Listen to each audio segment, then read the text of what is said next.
Hindi, sorry naman eh. Friends na tayo. Okay. Friends na nga tayo eh, para may friends ka na eh. Bibigay ko sa'yo yung mga dumakong damit.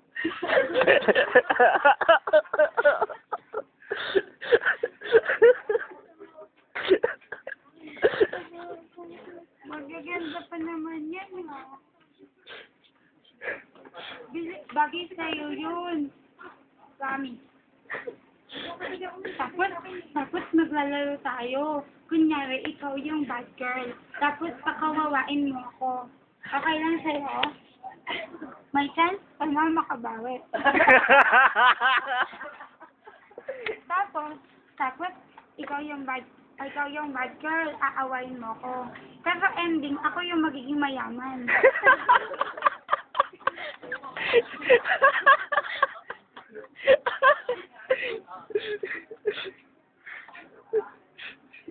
Sige na kung mag-friends na tayo.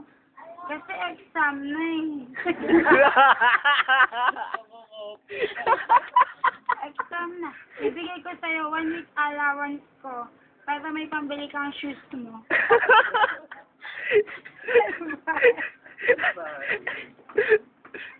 Bilis lang oh. Mga, hindi naman masakit. Ngayon. Kaya mo masakit, hindi naman.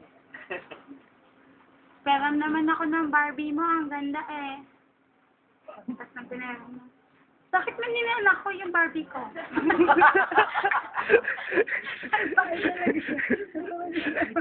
Pinaram lang eh.